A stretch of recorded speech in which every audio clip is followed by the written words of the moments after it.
زیاد جەبار سەرۆکی فراکسیۆنی یەکێتی لە وەڵامێکدا بۆ تۆمەت و تاگێرە شێوێنەکانی ئومێد خۆشنا و سەرۆکی فراکسیۆنی پارتی لە پەرلەمانی کوردستان کە نووسینێکی بڵاو کردوتەوە لەبارەی ڕووداوەکانی 16 ئۆکتۆبەر و جڵەوی زمان و فامەکامەکەی خۆی بەرداوە و خۆی و حیزبەکەی وەکو سەرمەشقی کوردایەتی پیشان دەدات. ئاماژە بەوە دەکات وەک ئەوەی کورد ئاگای لە مێژووی حیزبەکەی نەبێ کاپڕە لە ناپاکی. لە وتەکانیدا زیاد جەبار ئاماژەی بەوە کرد بەر لە هەموو شتێک سیاسەت و هەڵوێستی یەکێتی نیشتیمانی کوردستان لەمەڕ ڕووداوەکانی 16 ئۆکتۆبەر زۆر ڕوون و ئاشکرایە. بەر لە کۆنگرە و ئێستاش داوا دەکەین لیژنەیەکی سەربەخۆ دروست بکرێت لێکۆڵینەوە لە ڕووداوەکانی 16 ئۆکتۆبەر و پێشینەی ڕووداوەکان و دەرئەنجامەکانی بکات. هەروەک ئاشکرایە 16 ئۆکتۆبەر دەرئەنجامی کوردبینی سەرکردایەتی کوردستانە لە پێشیانەوە مەسعود بەرزانی سەرۆکی پارتی دیموکراتی کوردستان بۆ هاوکێشە نێودەوڵەتیەکان و سەپاندنی ڕیفراندۆمێک بەبێ ئامادەکاری و هۆشداری.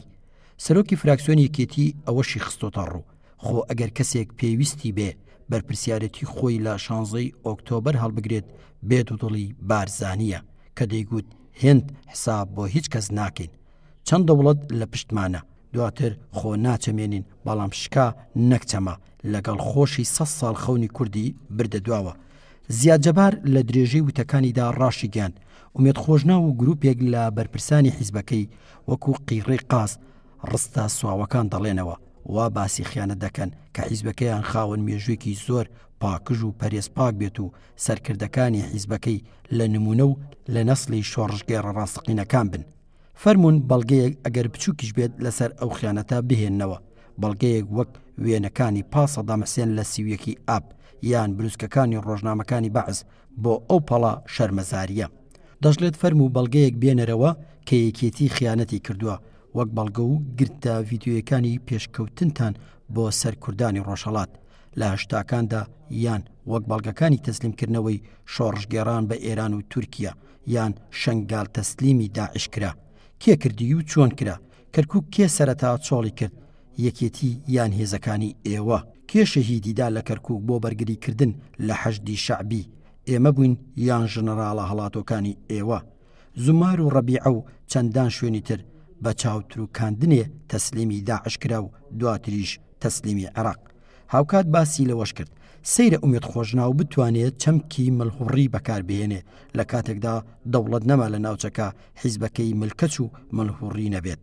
پێش بەعس کەوتن، پێش ئێران کەوتن و پێش تورکیا کەوتن بۆ لێدانی کورد. ئێستاش هێندەی بارەگای لەقەکانتان بارەگای میت و سەربازی تورک لە ناوچەکانی ژێردەسەڵاتی پارتەکەتاندایە. ئەمەیە سەربەرزی و شەرەفمەندی حیزبەکەت؟ هەر لە وڵامێکدا بۆ سەرۆکی فراکسیۆنی پارتی زیاد جەبار دووپاتی دەکاتەوە خیانەت ئەو پەڕی بێڕەوشتیە لە سیاسەتدا داماڵینە لە مۆڕاڵ و نیشتیمان پەروەری و دوورکەوتنەوەیە لە هەموو بەهایەک. داواش دەکات بۆ شەرمەزارکردنی خیانەت دادگاییکردنی خیانەتکاران پێکەوە پرۆژە یاسایەک پێشکەشکەن و دەشتێت بەڵام بیرت بێت کە ناوی خیانەت هات ئێستاش گرتە ڤیدیۆیی و وێنەکانی سەردەمی سیوەکی ئاب و پێشکەوتنتان بۆ تانکەکانی بەعس هەیە و بەردەستە.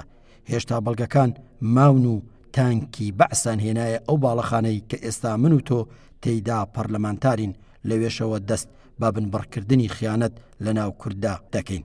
لە کۆتاییشدا سەرۆکی فراکسیۆنی یەکێتی ڕوونیشی کردوتەوە کە ماڵە لەرزۆک وەک تۆڕی لۆکس بوو باشترە نەک بەرد و وردە لەمیش نەگریتە شوورای بڵندی خەڵک. ئەگەرچی دەزانین مرۆڤێک و حیزبێک شانازی بە خیانەتی سیویەکی ئابەوە بکات دوودڵ نەبێت لە تەسلیمکردنی شەنگال هەموو شتێکی لێدەوەشێتەوە.